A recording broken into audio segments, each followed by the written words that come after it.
Well, yeah, detectives say Sarah Yarborough was beaten and strangled, and when it happened in 1991, the case received attention nationwide.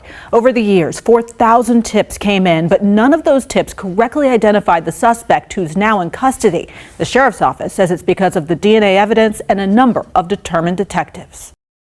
The 14th of December, 1991, Federal Way, Washington.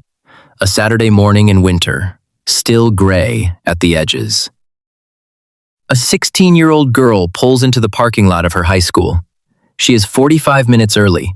The rest of her drill team won't arrive until 9. She parks, cuts the engine, and sits for a moment. On the passenger seat is a container of orange juice she made before she left home. She still has hot curlers in her hair she planned to finish getting ready once she got to school. No one else is there. Chillingly, she never made it inside that school.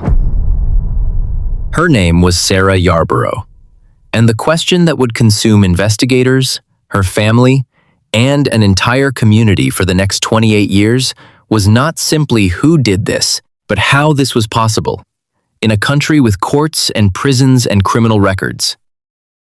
What followed in that school parking lot over the next hour took 32 years to fully answer.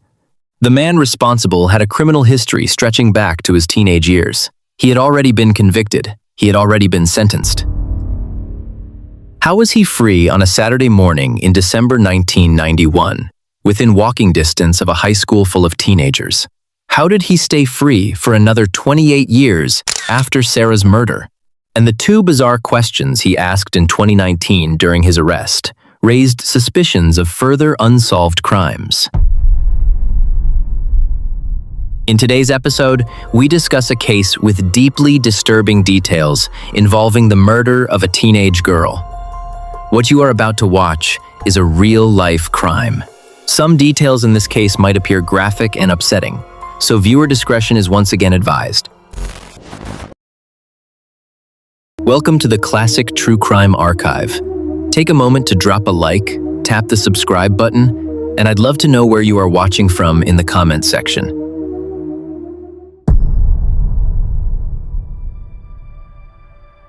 To understand the full weight of what happened that morning, you first need to understand who Sarah Yarborough was. And that takes less time than you might expect because the people who knew her all say the same things. Federal Way in December of 1991 is a mid-sized suburb sitting south of Seattle, the kind of community built around schools and families, and the expectation that certain things simply do not happen here. The Pacific Northwest that year is quiet. In ways it would not remain, no tech corridor yet, no transformation, just neighborhoods and the particular stillness of a winter Saturday morning when the streets are mostly empty. Sarah was a 16-year-old junior at Federal Way High School, just south of Seattle. Honors student, drill team, fiery red hair that, according to the people who remembered her, you could pick out across a crowded hallway without trying. Her former chemistry teacher, Ingrid Leiden, recalled that Sarah had a habit of arriving at the very last second of the bell, and that she made it impossible to mark her tardy because of the quality of her smile. Outside the classroom, Sarah was the kind of person who didn't wait to be asked. If someone at school was struggling with homework, she was already sitting down next to them to help. If a younger student needed help, she helped, a trait that investigators would later hypothesize played a role in her final moments. Her mother, Laura, described her as the delight of my life, someone who built bridges and brought people together in her own quiet way. She performed with a youth dance group that took her, at 15 years old, all the way to New Zealand. She hadn't fully decided what she wanted to do with her life. She was torn between becoming a museum, curator, or an engineer like her father. At home, she was the oldest of 3. She had 2 younger brothers, Andrew and Micah. Andrew was 11. He would later testify to the pain in his father's voice the morning the call came. Sarah had a motto, 2 words she kept close: Carpe diem, seize the day. On the Friday night before the murder, Sarah's family had left town. Her younger brother had a soccer tournament in Ocean Shores, a 2-hour drive away. The whole family was going, everyone except Sarah. She had plans that weekend, important ones. Her drill team had a competition the following morning, and she had asked her parents if she could stay home. Sarah Yarborough was reluctant. She was not comfortable leaving her 16-year-old daughter alone for the weekend. Sarah pushed back. Eventually, her parents agreed, under one condition. A friend had to come and stay with her. That Friday night, Sarah and a group of friends went to a basketball game. Afterward, she and the friend who was staying over picked up fast food on the way home. They were 16. They were easy. There was nothing unusual about any of it, nothing that felt wrong, until the next morning, when cruelty wore a human skin. Sarah woke up, looked at the clock, and panicked. She thought she was late. She threw on her drill team uniform, didn't take the curlers out of her hair, said a quick goodbye to her friend, and ran out the door. She drove to school. She parked in the back lot. She sat down to wait. She arrived at the school parking lot at approximately 8:15 inches the morning, 45 minutes before anyone else was expected. Her team wasn't due until 9. She had arrived before anyone else, in an empty parking lot, on a freezing Saturday morning, completely alone. That detail, the early arrival, the empty lot, the 45 unwitnessed minutes, is where the story turns. We're walking along our normal path.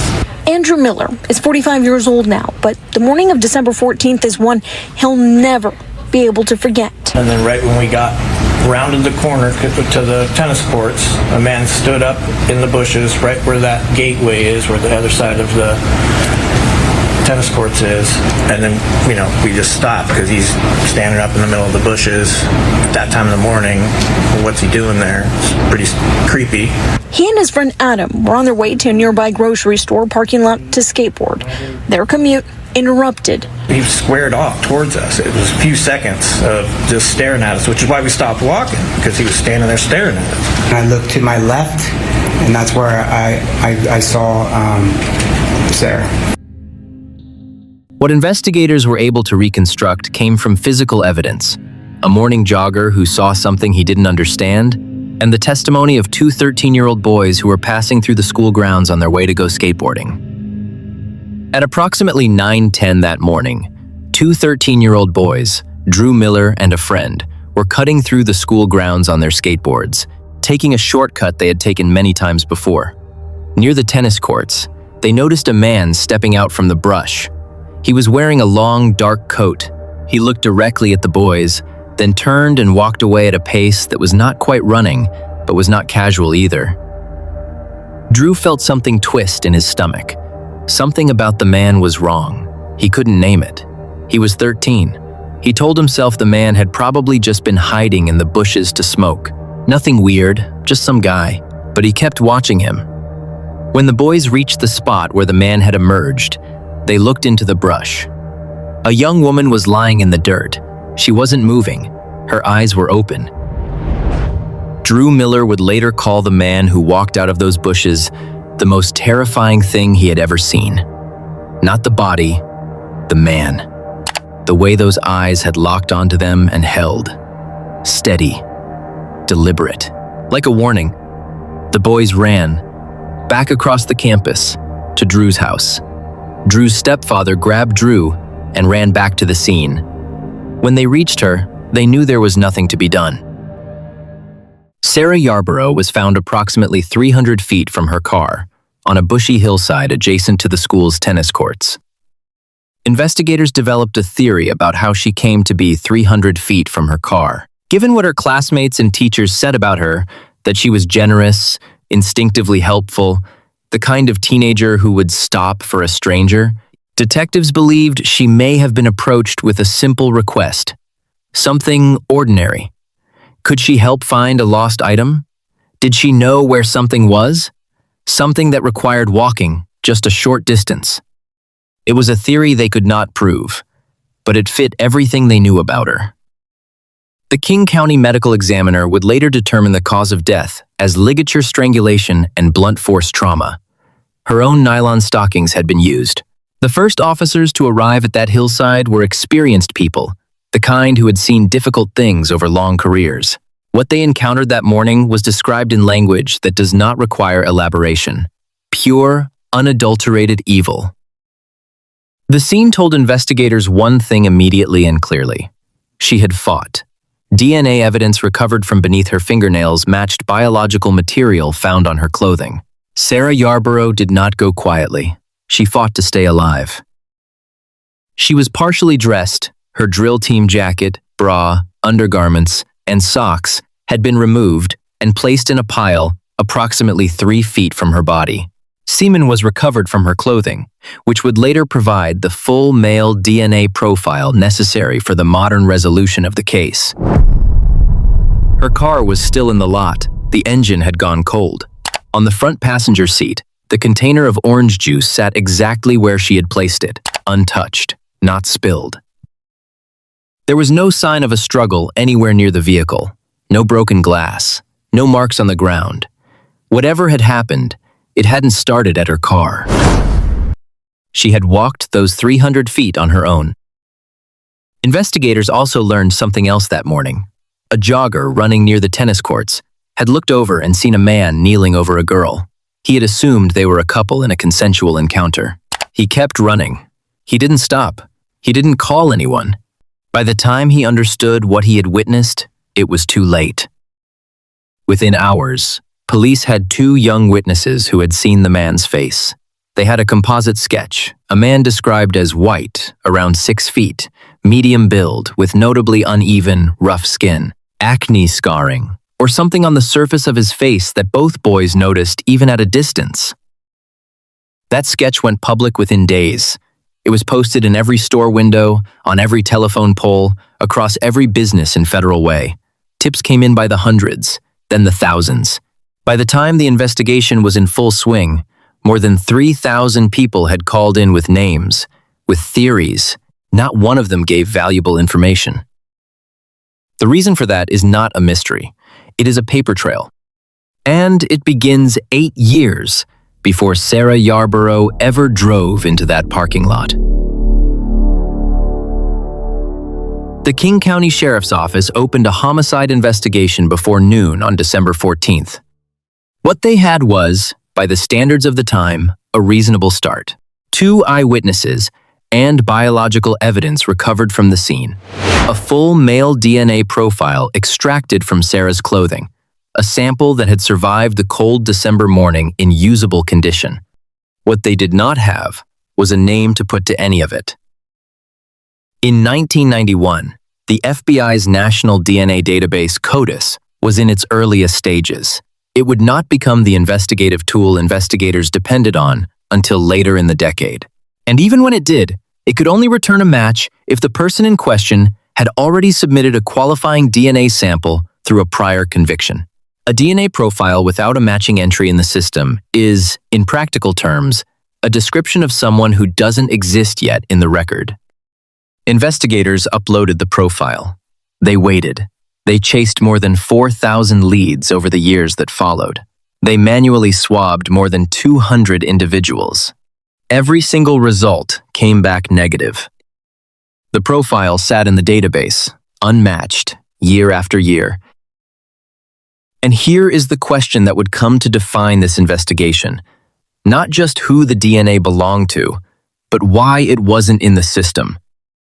Because the man who left that evidence on that hillside had been arrested before, more than once.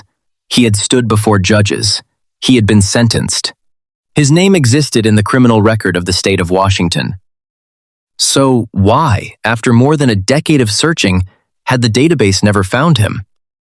The answer was not a gap in the forensic science. It was a gap in the paperwork. Before there was a name, there was a pattern. As a juvenile, the suspect they were looking for had served time in a treatment facility for 2 women and attempting to third. His method was established early and never varied. Investigators and prosecutors, piecing together the case years later, identified a method that appeared in multiple incidents across multiple years. A man who approached women near their vehicles, who engaged them in conversation, Friendly, unhurried, unremarkable. Who used that conversation to steer them towards somewhere quieter, somewhere out of view? And who, once he had them there, became something else entirely? The pattern had a history, a long one. In June of 1983, in Richland, Washington, a woman named Anne Croney was at a park when a man approached her after he was released a few months earlier. He held a knife to her throat after initially having a friendly conversation with her. It was his pattern. He told her to walk with him toward the riverbank. She walked. And then, in a moment of clarity that may have saved her life, she remembered something he had mentioned earlier in the conversation, that he couldn't swim. She dove into the Columbia River. She swam with everything she had. She survived. The man, 19 years old at the time, was arrested, charged, and convicted of attempted first-degree rape. A judge sentenced him to 10 years. Anne walked out of that courtroom believing the system had done its job. But he did not serve up to 10 years. He did not even serve half. In 1987, after 3.5 years, the parole board reviewed his file and approved his early release. Prison records noted he had no major infractions. One evaluation described him as someone who would be safe to be at large, given ongoing therapeutic supervision. Safe to be at large. Those words were written about a man who had assaulted multiple women as a teenager, attacked another at knife point at 19, and told investigators himself what he was capable of. The parole board's stated reasoning is not part of the public record available to us. What is part of the record is the date he walked out, and the date Sarah Yarborough was killed. Had he served every day of the sentence a judge handed him in 1983, if the parole board had simply said no, his earliest possible release would have been in 1993. He would have remained incarcerated during the winter of 1991. Anne Croney did not learn he had been released early until investigators knocked on her door in 2019. For 36 years, she had believed he was serving his full sentence. She said something, when they told her, that she would repeat many times after. It had never occurred to me that what I escaped from was a murderer. After his release in 1987, he moved around, he blended in. No one was watching, and for years, the record shows, nothing was flagged, until 1993. His name was Patrick Leon Nicholas, born circa 1964. He was 27 years old in December of 1991, and court records would later show that around the time of the murder, he regularly traveled a bus route that passed directly by Federal Way High School. The record shows a man who has a consistent pattern of sexual predation and a history of moving through the legal system without suffering the full consequences of the law. But here is what made Patrick Nicholas almost impossible to find through the database. In 1993, 2 years after Sarah's murder, he was arrested again, this time for first-degree child molestation. He was allowed to plead the charge down to a gross misdemeanor. At the time, Washington State did not require DNA submission to CODIS for misdemeanor convictions. That single legal transaction, a charge reduced, a file closed, a box left unchecked, kept Patrick Nicholas invisible to the database. The profile on file from Sarah's crime scene had nothing to match against. And Nicholas went back to his life. The door was open, and the system had opened it. They made the opportunity available for him to remain free. The man they were looking for, from 1991, was right in front of them, but they couldn't recognize him. The investigators who spent the next 16 years searching for a name, the name behind the DNA profile sitting silently in the database, were looking for someone who had been in the system 3 separate times. And 3 separate times, the paperwork had let him turn into a ghost. For nearly 20 years, the case went nowhere that mattered. Leads were chased and eliminated. The composite sketches circulated. The DNA profile waited. Each time the technology improved, detectives resubmitted. Each time, no match. By the early 2000s, it was clear that traditional investigation had reached its limit. Whatever was going to break this case open was going to have to come from somewhere no one had looked yet. Then, in 2011, the King County Sheriff's Office tried something that had never been done before in a cold case investigation.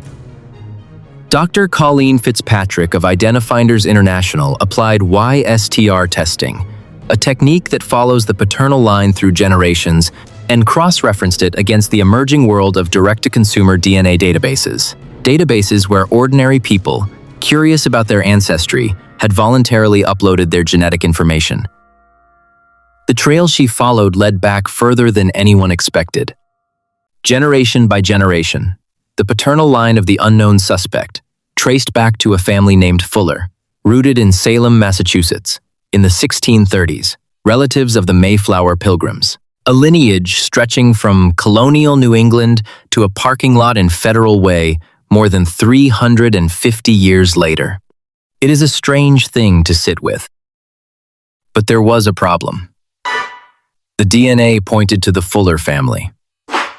And when investigators looked at the most likely candidates in that line, one name kept appearing as a person of interest: William Fuller, who happened to be a friend of the Sarah Yarborough family. He was tested. He was ruled out. His DNA confirmed only that he was a distant cousin of the actual suspect, somewhere along the same paternal line. The killer was a Fuller by blood, but he was not using that name. Somewhere in the mid-1800s, a man in the Fuller bloodline had been adopted into a different family. The name he carried forward, and the name his descendants would carry, was Nicholas. One adoption, more than a century before the crime, had redirected the entire genealogical search. But Fitzpatrick didn't walk away. She kept working quietly, year after year, kept trying, and the technology kept moving around her. In 2018, the Golden State Killer, one of the most wanted criminals in American history, was identified and arrested using the same kind of forensic genealogy technique Fitzpatrick had been developing since 2011. That case changed everything. It proved to the world that the method worked. It wasn't a fringe idea anymore. It was science. Fitzpatrick's team went back to Sarah's case. By 2019, autosomal SNP testing, a more precise technology that maps distant relatives across both parental lines, had advanced far enough to narrow the pool. Using the GEDmatch database, the genealogists identified two brothers who both descended from the Fuller line, both carrying the paternal DNA signature from the crime scene: Edward Nicholas and Patrick Nicholas. Edward was already in CODIS. He had been convicted of rape. His DNA had been in the national database since 2005. Detectives tested his profile against the crime scene sample. It was not a match. That left one name: Patrick Leon Nicholas. 55 years old, living alone in a rundown building in Covington, Washington. No electricity, no visitors. He worked at an auto parts store. He took the bus everywhere he went. The bus route he used regularly passed directly by Federal Way High School. None of that was proof. Detectives knew that. What they needed was his DNA, and they needed to get it without him knowing. They didn't want to spook him, so they waited. They followed. They watched. On the 29th of September, 2019, undercover detectives from the King County Sheriff's Office followed Patrick Nicholas to a laundromat near a strip mall in Kent, Washington.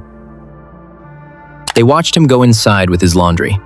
After a while, he stepped back out. He lit a cigarette, smoked it slowly, lit a second one. When he was done, he dropped both butts on the sidewalk. A paper napkin slipped from his pocket and fell next to them. He didn't pick any of it up. He turned and walked back inside. The moment he was out of sight, the team moved in. They collected the cigarette butts and the napkin, bagged them, sealed them, sent them to the Washington State Patrol Crime Lab. Then they waited. Within days, the result came back. The DNA from Patrick Nicholas's discarded cigarette butts was a match to the semen recovered from Sarah Yarborough's clothing in 1991. The statistical probability of a coincidental match, 1 in 120 quadrillion. 28 years of silence collapsed into a parking lot cigarette. On the 3rd of October 2019, detectives walked into a bar in Kent called Nashville's and arrested Patrick Leon Nicholas. Staff at the establishment, where he had been a regular for years, described him as unremarkable, quiet, the kind of man who blended in. King 5 was there more than 30 years ago as news of Yaborough's killing rocked Western Washington. When I think about it, it brings a lot of bad feelings back, and it just sometimes I sit back and go in my room and just cry because it was so hard. Yarborough was an honor student, a member of the drill team, and investigators say in December of 1991, she was alone in her school parking lot 45 minutes before practice was supposed to start. Soon after that, two 12-year-old boys report seeing a man in a trench coat. Say they then saw the body of a girl wearing a drill team member uniform lying motionless on her back. Their description led to this sketch. In the interview room, detectives told Nicholas they were investigating the death of a young girl named Sarah. He didn't say they had the wrong man. He didn't say he didn't know what they were talking about. He asked what year it happened. What year? As though there were multiple years it might have been. He also asked investigators a question they described as strange, whether they were looking for other victims. Those questions have never been fully answered. He spoke with detectives for about 90 minutes. He did not confess, and then he asked for a lawyer and said nothing more. A search of his home found a 1994 newspaper with an article about the Yarborough case on the front page. He had kept it for 25 years. In a kitchen drawer, investigators found a photograph torn carefully from a magazine. A young woman in a cheerleading uniform, placed alone in the drawer. When prosecutors displayed that photograph in the courtroom during trial, people in the gallery described the moment as suffocating. Everyone in that room understood what they were looking at. 3.5 years of motions, hearings, and legal delays passed before the case went to trial. On the 17th of April, 2023, more than 31 years after Sarah Yarborough's body was found behind her high school, Patrick Leon Nicholas, now 59 years old, walked into a courtroom in Kent, Washington. He sat at the defense table. He showed nothing that resembles remorse. The prosecution, led by Mary Barbosa, built its case on the DNA and the behavioral pattern of a serial predator. They called survivors of other attacks Nicholas had committed to establish his method. Approach near a vehicle, make small talk, produce a weapon, force toward seclusion. It was the same every time. The defense, led by David Montez, did not dispute the DNA at the scene. His strategy was to attack how it had been obtained, putting forensic genetic genealogy itself on trial, calling it untested, calling it the work of someone police had turned to out of desperation rather than rigor. He also challenged the eyewitness account. Drew Miller and his friend had described the man they saw as having rough, uneven skin on his face. Nicholas had no such scarring. Montez argued his client simply did not match the description. The prosecution had an answer. Sarah's DNA had been found under her own fingernails. She had clawed at her attacker. The prosecution argued that what the boys saw on the man's face, the rough, uneven texture, may not have been acne scarring at all. It may have been scratch marks. The marks left by a 16-year-old girl in the final moments of her life, fighting with everything she had. Sarah's actual drill team jacket, her shoes, her sweater, preserved in evidence storage for 3 decades, were brought into the courtroom. The retired detective who had first responded to the scene in 1991 carefully unpackaged each piece and placed them before the jury. These were not photographs, not descriptions. These were the actual clothes she had been wearing. The jacket she had thrown on when she thought she was late, the shoes she had laced up in a rush. The trial lasted 9 days. After a day and a half of deliberation, the jury returned their verdict. Not guilty of premeditated first-degree murder, the jury found insufficient evidence that the attack had been planned in advance. Then, the foreperson kept reading. Guilty of first-degree felony murder. Guilty of second-degree murder. Both convictions carrying a special finding. Sexual motivation. Sarah's family and friends in the gallery broke open. On the 25th of May, 2023, Judge Josephine Wiggs delivered the sentence. Before she read the number, she spoke from the bench. She said, "When I think about this poor child, what she experienced, fighting for her life, and she brought her fist down on the bench." She sentenced Patrick Nicholas to 548 months, approximately 45 years. Given that he was 59 at sentencing, it is a life sentence in all but name. The defense had argued that Nicholas had been young, impulsive, immature in 1991. Judge Wiggs rejected that framing on the record. His mind, she stated, was calculated, predatory, and depraved. Anne Croney was in that courtroom. We, the jury, find the defendant Patrick Leon Nicholas guilty of the crime of murder in the first degree. 59-year-old Patrick Leon Nicholas is now a convicted killer. Found guilty of killing 16-year-old Federal Way High School student Sarah Yarborough in 1991. He was also found guilty of committing the crimes with sexual motivation. Is it the verdict of the jury? Yes. Came 31 years and 4 months after her death. There is a bench on the campus of Federal Way High School till date. On the graduation day, that would have been Sarah's, the 12th of June, 1993, which also would have been her 18th birthday. The community gathered at Federal Way High School. A stone bench was unveiled in the school courtyard. Inscribed in bronze around it were the things Sarah loved: ballet, slippers, books, a dog, and Sarah's favorite words, carpe diem.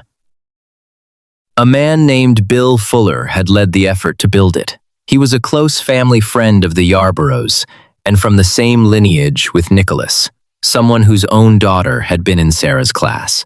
He stood in that courtyard alongside Sarah's brother Andrew and watched the bench be revealed. Laura Yarborough came to the graduation ceremony that day, not to grieve, though the grief was there.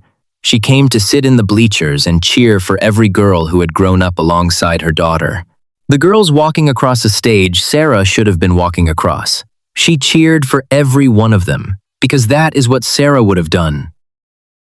In the years that followed, those friends stayed close to Laura. They would call, they would visit.